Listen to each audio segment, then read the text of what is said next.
Friends, मैं Abhishek Joshi, electrical engineering Birla group of companies. दोस्तों, आज हम लोग बात करेंगे एक इलेक्ट्रिकल प्रॉब्लम और उसके पॉसिबल सॉल्यूशन के बारे में। आज मैं आपको बताऊंगा कि कैपेसिटर पैनल में हम लोग जो कॉन्टैक्टर यूज़ करते हैं, बहुत बार ये प्रॉब्लम आती है कि ये कॉन्टैक्टर बार बार फेल होने लगते हैं, कॉन्टैक्टर जलने लगते हैं या कई मामलों में तो कॉन्टैक्टर बर्न आउट हो जाते हैं, ब्लास्ट हो जाते हैं।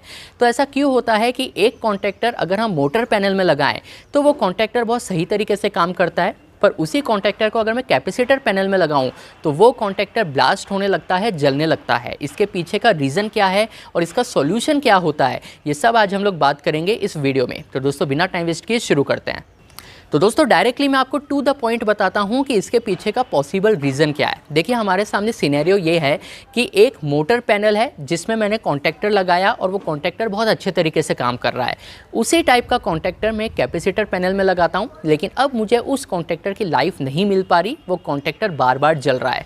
तो यहाँ आपको एक चीज़ पता होनी चाहिए कि आपकी जो 3 फेज़ इंडक्शन मोटर है, ये स्टार्टिंग में अपने फुल लोड करंट का 5 to 6 टाइम्स ज़्यादा करंट ड्रॉ करती है, हम सबको पता है। पर कैपेसिटर की जब हम लोग बात करते हैं तो जो कैपेसिटर पैनल होता है, ये स्टार्टिंग में 50 to 60 टाइम्स ज़्यादा करंट भी ड्रॉ कर सकता है, 100 to 150 टाइम्स भी ज़्यादा करंट ड्रॉ कर सकता है। डिपेंड करता है कि आपके कैपेसिटर की रेटिंग क्या है, आपके कैपेसिटर की कैपेसिटी क्या है। पर ध्यान देने वाली बात यह है कि आपकी जो मोटर है, क्योंकि जो कॉन्टैक्टर है वो पहले आप मोटर पैनल में यूज़ कर रहे थे, आपकी जो मोटर है ये स्टार्टिंग में 5 to 6 टाइम्स ज़्यादा करंट ड्रॉ कर रही है। पर अब उसी कॉन्टैक्टर को जब आप कैपेसिटर पैनल में लगाते हो तो डिफरेंस ये आ जाता है कि कैपेसिटर मोटर के कंपेरिजन में बहुत ज़्यादा मैग्नीट्यूड ऑफ करंट ड्रॉ कर रहा है, और यही रीज़न है कि आपके कॉन्टैक्टर बार बार फेल हो रहे हैं। तो दोस्तों, अब सवाल आता है कि इसका सॉल्यूशन क्या है। हमने तो एक ही तरीके के कॉन्टैक्टर देखे हैं, मोटर में हम लोग जो कॉन्टैक्टर यूज़ करते हैं उसी कॉन्टैक्टर को तो हमने कैपेसिटर पैनल में भी यूज़ किया है। तो आपको ये चीज़ भी पता होनी चाहिए कि कैपेसिटर पैनल के लिए अलग टाइप के कॉन्टैक्टर आते हैं, जिसे कैपेसिटर ड्यूटी कॉन्टैक्टर कहा जाता है। तो एक चीज़ बिल्कुल ध्यान में रखिएगा कि कैपेसिटर पैनल के लिए अलग टाइप के कॉन्टैक्टर ऑलरेडी डिज़ाइन किए गए हैं। अब आपके माइंड में सवाल ये आएगा कि ये जो कैपेसिटर बेस्ड कॉन्टैक्टर है, ये आपके नॉर्मल मोटर कॉन्टैक्टर से किस तरीके से अलग है। इस कॉन्टैक्टर में ऐसा क्या है कि जब इसे हम कैपेसिटर पैनल में लगा रहे हैं तो ये नहीं जल रहे, पर मोटर वाले जो कॉन्टैक्टर हम लोग लगाते हैं वो जल जाते हैं। तो देखिए, ये जो कैपेसिटर बेस्ड कॉन्टैक्टर आते हैं, इसमें बेसिकली एक रेजिस्टर ऐड किया जाता है जिसको डैम्पिंग रेजिस्टर भी कहते हैं। अगर आप नेट में इस कॉन्टैक्टर के बारे में पढ़ेंगे तो डैम्पिंग रेजिस्टर इस टर्म के बारे में आपको पढ़ने को मिलेगा।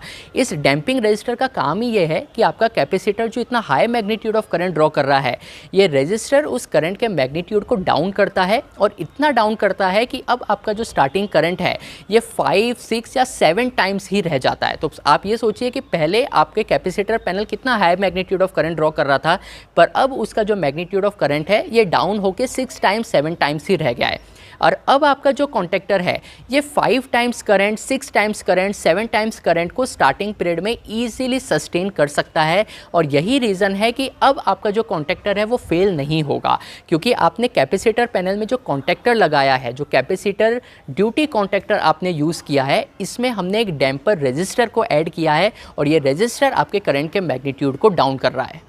तो दोस्तों, इस वीडियो के थ्रू 2-3 चीज़ें आपको नोट डाउन करनी चाहिए। पहले तो ये कि कैपेसिटर पैनल के लिए अलग से कॉन्टैक्टर आते हैं। ऐसा नहीं है कि नॉर्मल 3 फेज़ इंडक्शन मोटर को रन करने के लिए हम लोग जो कॉन्टैक्टर लगाते हैं वही कॉन्टैक्टर हम लोग कैपेसिटर बैंक में या बाकी टाइप के कैपेसिटर्स में यूज़ कर सकते हैं। कैपेसिटर पैनल के लिए अलग से एक कॉन्टैक्टर आते हैं, सबसे पहले तो ये आपको पता होना चाहिए। दूसरा ये है कि उस कॉन्टैक्टर को क्या बोलते हैं, तो ये कैपेसिटर ड्यूटी कॉन्टैक्टर के नाम से ही इसको जाना जाता है। और ये जो कॉन्टैक्टर होते हैं इसमें एक रेजिस्टर ऐड किया जाता है जिसे डैम्पिंग रेजिस्टर हम लोग कहते हैं। इन चीज़ों को मोटा मोटा आप ध्यान में रखिए। इंटरव्यू में कोई भी अगर आपसे पूछता है, केस स्टडी देता है कि मेरे प्लांट में ये कॉन्टैक्टर बार बार क्यों उड़ रहा है, तो आप ये उनसे पूछ सकते हैं कि क्या ये कैपेसिटर बेस्ड या ये कैपेसिटर ड्यूटी कॉन्टैक्टर है कि नहीं है। उससे उन्हें ये पता चल जाएगा कि आपको पता है कि कैपेसिटर पैनल में अलग टाइप का कॉन्टैक्टर यूज़ होता है। तो दोस्तों, ये वीडियो अगर आपको पसंद आया हो, इस चैनल के वीडियोस अगर आपको पसंद आते हैं तो इसे बाकी लोगों के साथ भी शेयर करिए। मैं आपसे मिलता हूँ अगले हफ्ते ऐसे एक इंटरेस्टिंग टॉपिक के साथ। तब तक अपना ध्यान रखिए। Good bye.